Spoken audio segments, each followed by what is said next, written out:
안녕하세요. 오늘의 건강로드 충남대학교 병원 호흡기내과의 정재욱입니다. 전 오늘 폐렴에 대한 간단한 소개와 예방법에 대해서 말씀드리고자 합니다. 폐렴은 말 그대로 폐에 염증이 생긴 호흡기 감염병입니다. 세균을 통한 감염이 폐렴의 가장 흔한 원인이고, 코로나 바이러스와 같은 바이러스, 그리고 드물게 곰팡이와 기생충 등이 폐렴의 원인이 될 수 있습니다.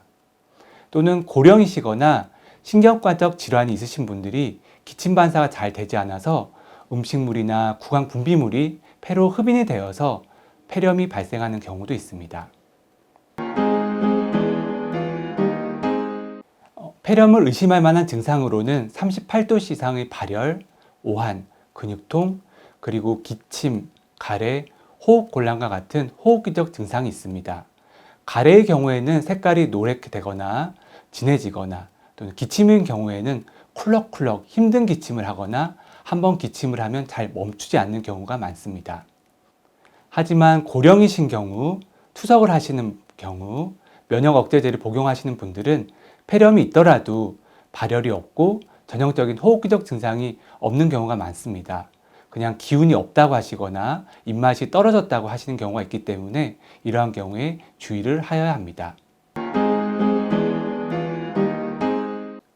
위와 같은 증상이 있으시면 병원을 방문하셔서 문진과 진찰을 받아보시면 좋겠습니다.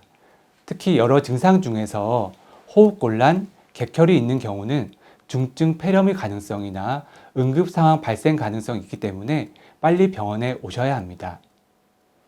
병원에서는 흉부 X선 촬영을 하고 필요에 따라서는 염증 수치 확인을 위해서 혈액 검사를 하기도 합니다. 간혹 폐병변이 결핵, 폐암 등을 감별해야 되는 경우에는 흉부 단층 촬영, 즉 흉부 CT를 촬영하는 경우도 있습니다. 폐렴은 항생제가 주 치료제인데요. 증상이 심하지 않다면 경구 항생제로 외래에서 치료를 합니다. 혹시 폐병변이 크거나 호흡곤란 등 심한 증상이 있다면 입원을 하셔서 주사 항생제 치료를 받기도 합니다. 항생제 치료 기간은 대개 5일에서 7일 정도이고, 폐렴이 심하거나 내성균에 의한 폐렴의 경우에는 10일에서 2주 정도 치료 기간이 길어지기도 합니다. 하지만 중증 폐렴인 경우 치료 기간이 더욱 길어질 수도 있고, 그러면 안 되지만 인공호흡기 및 중환자실 치료가 필요한 경우도 있습니다.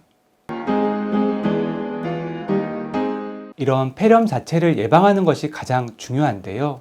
제가 폐렴 환자분들을 진료하면서 이야기를 나누다 보면 폐렴에 걸릴 만한 사연들이 있었습니다.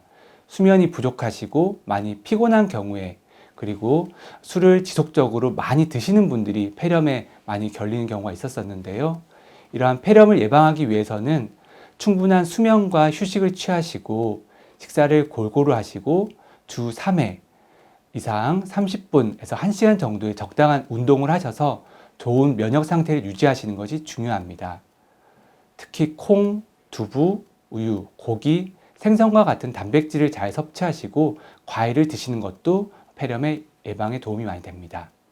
그리고 폐구균 예방접종, 독감 예방접종을 하시는 것이 폐렴의 발생 자체를 줄일 수도 있고, 또 혹시 폐렴에 걸리더라도 증상이 경미하게 지나가도록 도와주며 중증 폐렴으로의 진행을 많은 부분 예방할 수 있습니다.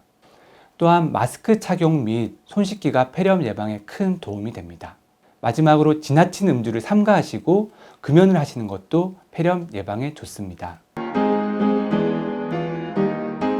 혹시 폐렴을 의심할 만한 증상이 있으신 경우 빨리 병원을 방문하셔서 폐렴 유무를 확인하시고 그래서 조기 진단 및 치료를 받으실 수 있도록 하셔야겠습니다.